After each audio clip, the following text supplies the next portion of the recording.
I think it is taking over our garden. Wow, So what are those, Emma?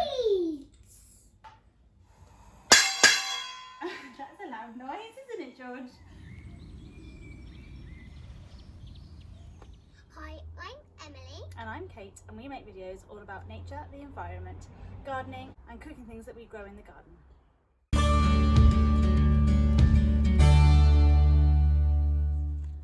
So if you saw our video last week, you will know that this month is organic month. Emily, do you know what these are? Yeah. What are they?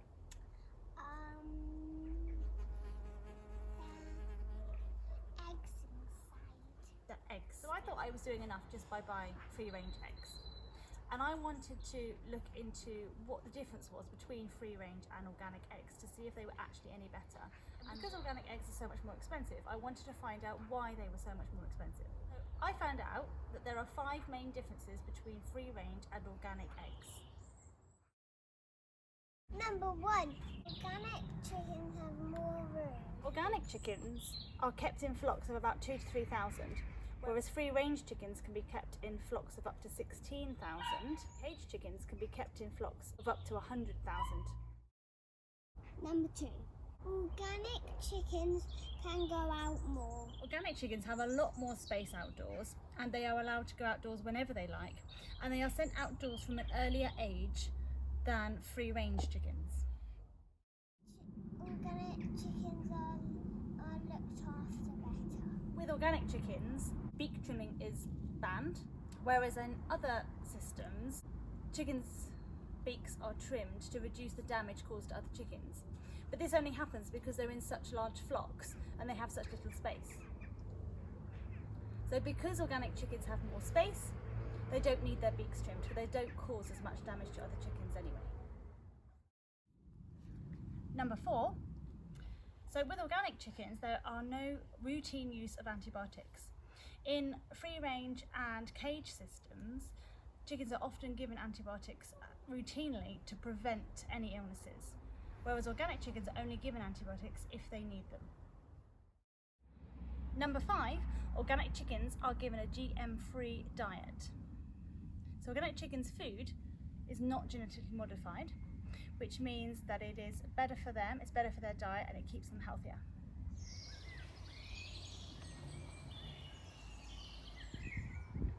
I just had to show you our squash plant. So not many things have done well this year for us. We've had a few bits of lettuce and some beans, but that's about it, and strawberries. But our squash plant, it starts around here somewhere, and there's one bit that goes all the way up here and is starting to go up the fence, one bit that goes all the way here and is now getting tangled up with that bed over there, and then we've got a bit that comes down here and has gone all the way around here and is making its way to the pond, and we've also got another bit coming off here and it's going all the way over to that part of the bed as well. It's absolutely huge. I think it is taking over our garden. And down here you can see we have got some lovely squashes. We've put some straw underneath to protect it, and I've been turning them so they're yellow all over. We've got another squash plant over here, and we've got a squash there growing. We did have one here, but we picked it. And we've got, this one's taken over as well. It's going all the way down here. It's climbing up, trying to get into this bed. And there is a squash. I don't know if you can see it. If I can get there.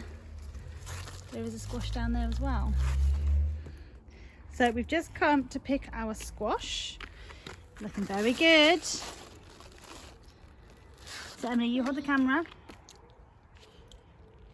Right, hold it so the squash is in the camera picture. That's it, hold it there, just there. So my mummy is going to cut the courgette. Not a courgette, it's a squash. The squash. Oh, it's heavy. Wow. Yeah. There we go. This. Beautiful. Right, let's take it inside. Yeah. For another of our organic recipes, we are going to do squash risotto. Now, a lot of the recipes that I found say butternut squash, but I'm just going to use the squash that we've got and hopefully it'll work. So the first job we need to do, Emily, is we're going to cut it up. We're going to sort of take the skin off, and then we're going to chunk up all the bit inside. Yeah, and see what's inside. Yes. I'm going to cut off that bit like that. And then I'm going to put that there, because then it's sturdy. It doesn't roll then, because it's got a flat surface. Can you see? So now it's not going to roll. Now if you look at this, this is the fleshy part. That's the bit we want. We don't want this skin. I don't know the best way to do this. Oh, it's coming up quite easily. George thinks it's a big orange, don't you, George? Yeah. Because you love oranges. It's not an orange. It's not a satsuma. It's called a squash, George. Can you say squash? Squash, good boy. Squash. Oh, wow. This is a variety that we haven't grown before. It's done very, very well. We'll have to grow this again next year, won't we? Yeah. Nearly there. Pardon you. Whoa, look at that. Isn't it glorious? Hang on, George is going to help. Okay. You can do it as well.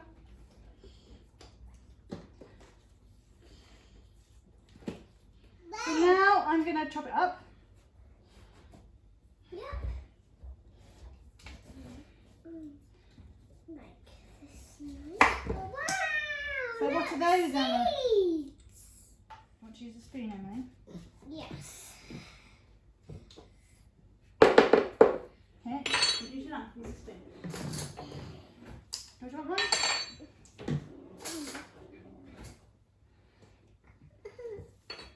Emily, I'll help George. I think we're done.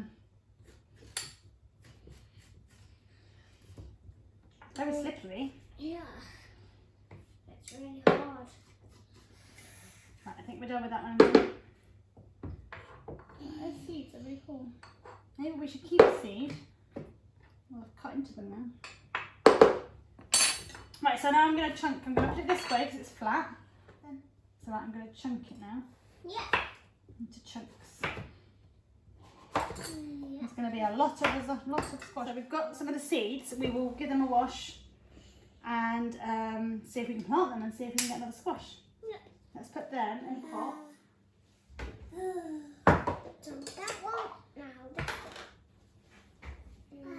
You're doing a great job there, Emily. I'm gonna go down the edges there. Use it. Yeah. We want to get all the fleshy part that we can, not waste any. Wow. We want the seeds, don't we? Yeah, let's keep the seeds, or as many seeds as we can. Don't put them in the bin.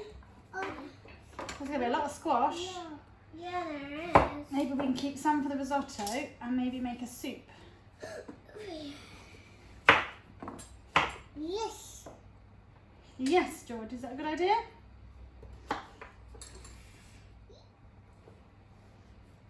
Oh, in here, honey. Wrong one. There's so many pots, aren't there, George?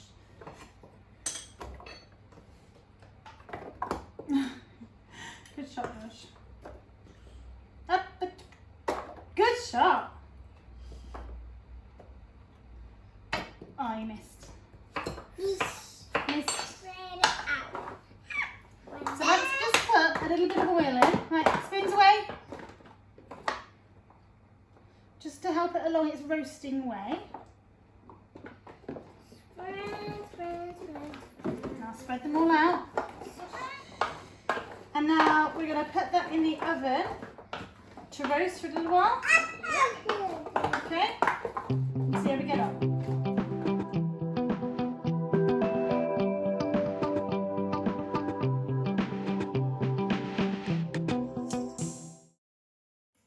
So the squash has been roasting nicely for about half an hour. I have fried the onions and the garlic. I've got some beans ready to steam. I've got my stock. So now I'm just going to put my rice in. That's a loud noise, isn't it, George? Noise. So now I was always under the impression that you're supposed to fry the risotto rice without any liquid in, just a few minutes, just to make them sort of split. Then when you put the stock in, it can absorb it better. So I'm just going to put some of the stock in now. Just a little bit. Let that rice absorb it. Whoops.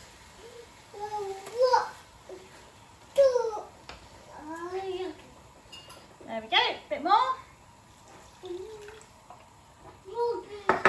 As you can see, my helpers have abandoned me.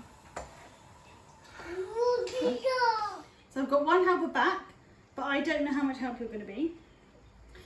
So the squash is roasted in the oven. It smells really good. It smells a bit like potatoes, but a bit sweeter. And I've got my risotto now ready, and I've got some green beans as well.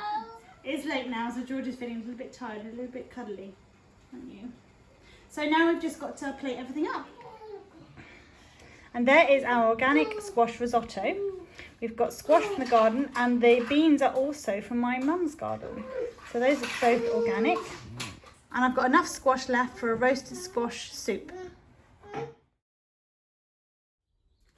If you enjoyed this video, then please subscribe to support us and to get notifications of our next video.